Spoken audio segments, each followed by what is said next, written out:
Hello again. If you get time, try and have a look at a video of an interview on LBC, and it featured the Iranian academic Saeed Mohammed Morandi, and not surprisingly, they were discussing the war with Iran, and the conversation got quite heated, as you can understand from the Morandi side. Iran, as I said, I don't support or condone any regime. All regimes do bad things, including our own, very much so.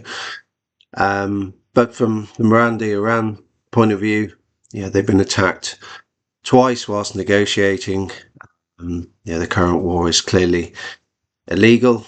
A head of state was assassinated. We saw horrendous atrocities with the massacre of the Iranian schoolgirls and the teachers and so on. So it got quite heated, and the British journalist was relying on the approved narrative, and she was repeating that as you would expect in a country like this where there isn't really a free press. And he made a comment. He referred to the Epstein class.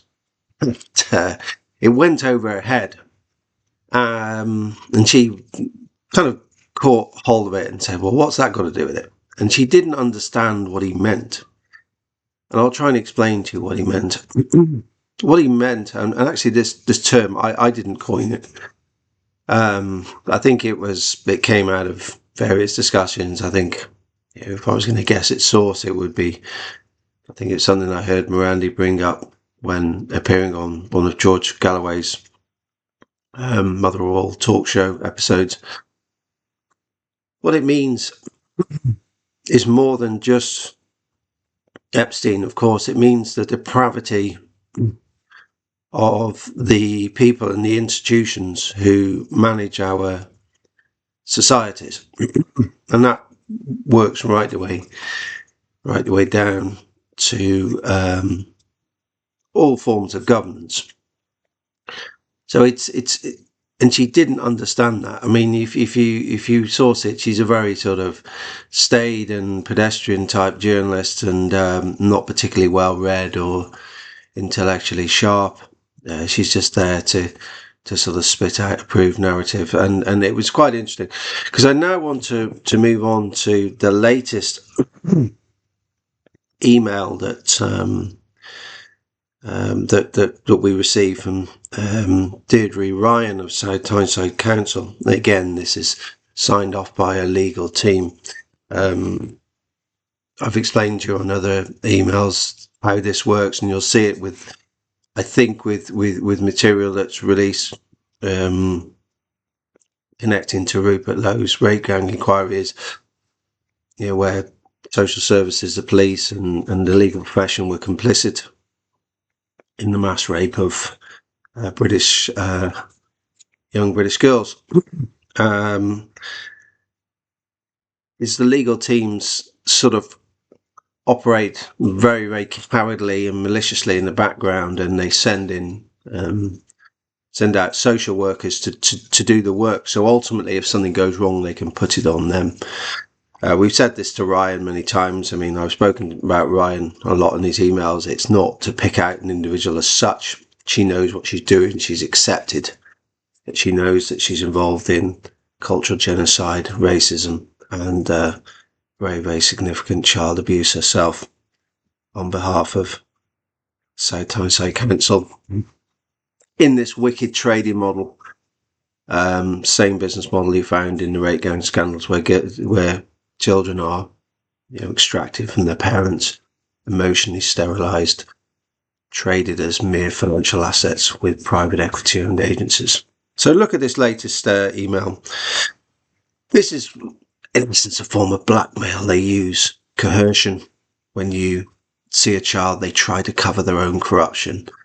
and in essence they blackmail you. You adhere to these illegal expectations, contracts of expectations as they call them, or you don't see your child. I've had this coercion throughout with the coordinated coercion when Ryan and others threatened me that if I continued my investigation into this and the wealth tech side and how it all dovetails into the financial system, we would be prevented from seeing our younger daughter. And it's only actually by fighting back. They've partially done it, but they're yet to be fully confident to go the full way, because they know we've got an enormous amount of evidence to come out, which will, these videos in some ways are a bit of a decoy, a taster. Real disclosures will happen abroad, because that's where the appetite for the material is, initially, that is. So look at some of this I've posted, and you'll see it. You've seen it on other emails, and where she distributed these illegal expectations. But there are some interesting additions, and I would draw to you about daughter does not want to be asked about current living arrangements. Yeah, you can see what they've done. I explained the circumstances of how she was removed from her previous placement. We're drilling into that. And she's now in Durham. She's living with a man with a couple of other girls.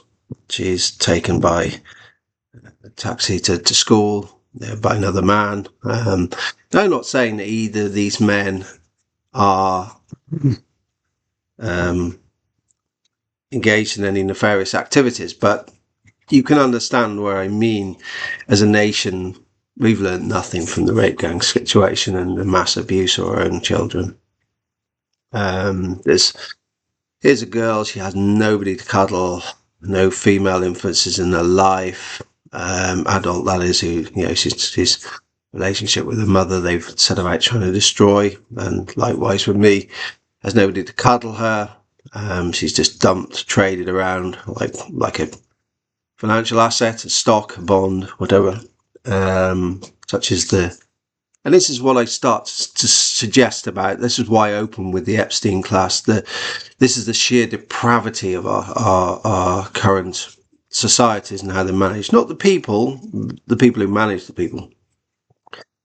And you'll see here what you have is people who think they're being clever and I guess maybe in their own minds winning, but their results are achieved through only descending into the deepest, darkest crevasses of depravity.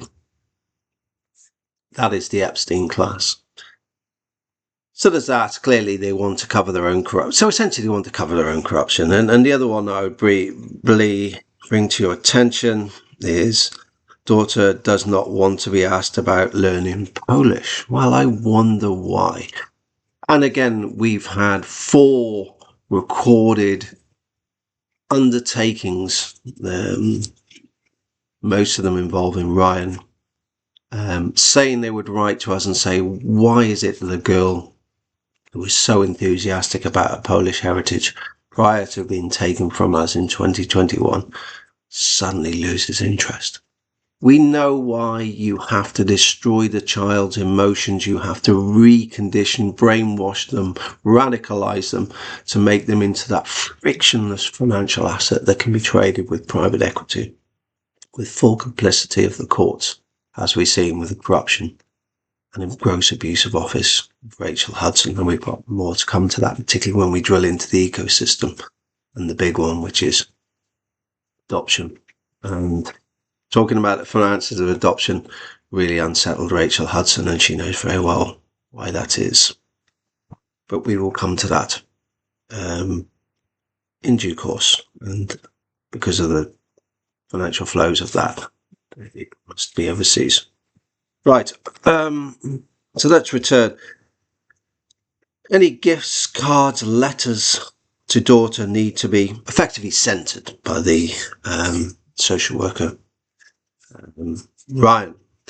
Now, actually, in a recorded meeting we got with Ryan, we challenged her on some letters her mother had written to her, and also one included details of how to contact the Polish consulate should she need to. And Ryan's initially deeply held prejudice was to block them all. But in the recorded meeting, which Northumbria Police know we have, and they should, if they were behaving impartially, should have already come to see us about this evidence, but they can't because they are an instrument of the coordinated coercion that I've discussed throughout these videos. Ryan, when I deconstructed her prejudice and the corruption of the process, conceded that they could be passed through, and that was quite a few weeks back, and they still haven't. And really all one of them included was saying you have the right as a Polish citizen to contact the consulate, and it had the contact details on. So you can see the game they're playing, this cultural genocide to in essence oil this deplorable, depraved trade in children. Now, let's consider the abuse of children is a very, very commonplace, and there's no conspiracy theory. Let's look at a few examples. We can go back and we can see Jimmy Savile, for instance, were invited to believe that key institutions, the royal family, police, CPS, all didn't have enough to act on Savile, or they didn't know the full extent of his depravity. And then we've got the rape gang situation, complicity of local authorities, the complicity of the police, complicity of the courts.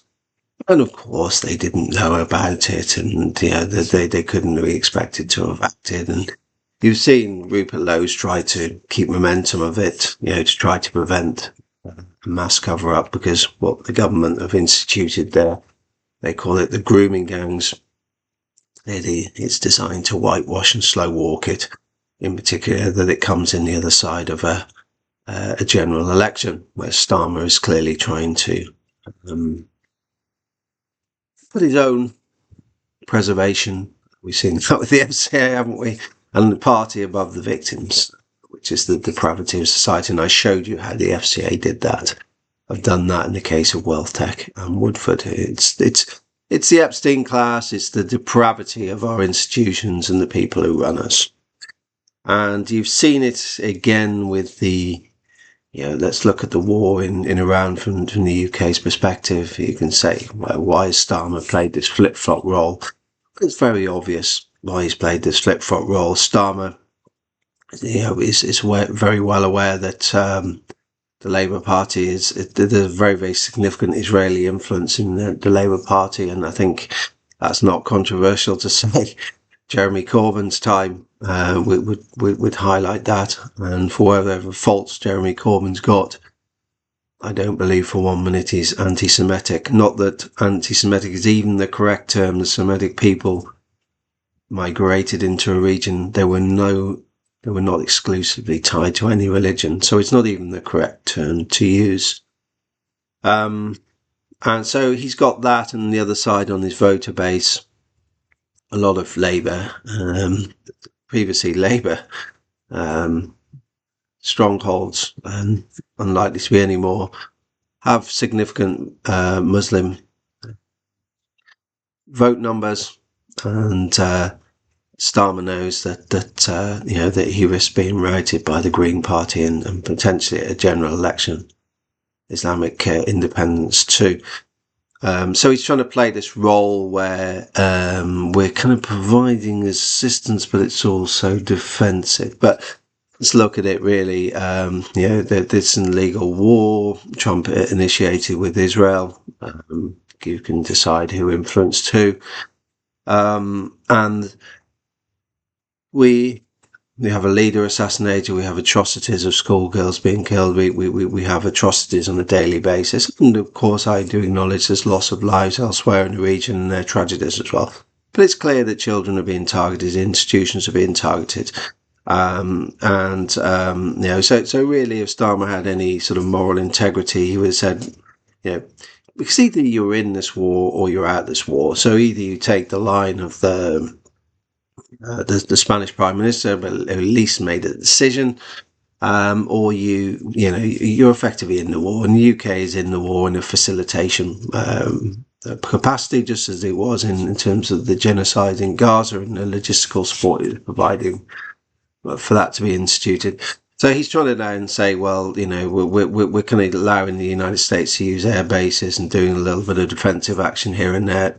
They're in the war. That's he's just trying to satisfy two difficult polarities in his own party: the Israeli influence in the party, and obviously the voter base and the Islamic voter base, and how they'll likely turn to the Greens or independents. So it's really disgraceful duplicity, just what we've come to expect from Starmer. And you could see he is an embodiment of this depravity. You've seen, a wealthy man having his spectacles and clothes bought by Lord Ali. He's wealthy enough. Why you would need to do that is quite astonishing. Now, the Mandelson situation led to believe that Morgan Stanley, I beg your pardon, nothing to do with the institution. Morgan McSweeney was mugged and relieved of his mobile phone in one of the most surveilled and monitored countries in the world. Seemingly didn't capture this in an affluent area and any CCTV. We've seen that before, haven't we? CCTV failing or not being in position or whatever. And we're asked to believe all this, and the stench and corruption is quite extraordinary.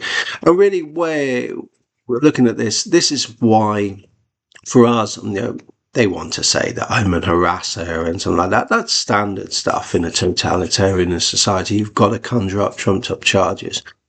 But reality for us, they fail to see that this is a fight against evil. I mean fight in terms of spirit, not violence. It's a fight against depravity and evil. That's why we'll see it through. I personally would prefer to take a bullet and die than to cower down to a depraved totalitarian regime. And again, this is not a criticism of people in this country. It's the criticism of the apparatus of government right the way down to local authorities. And that's what they fail to understand, and why we will win, because of their own hubris. We can just draw them in. You've seen the arrogance of Ryan and those who are pulling her strings with these emails. We'll keep going and going and going. These emails will be distributed very far and wide, and there's a very, very hungry audience for them, as is the case with all the material that we've gathered, both on this case and, of course, the many others who will come through as well when we break open this evil system. Right, that's it for now. Take care. Bye.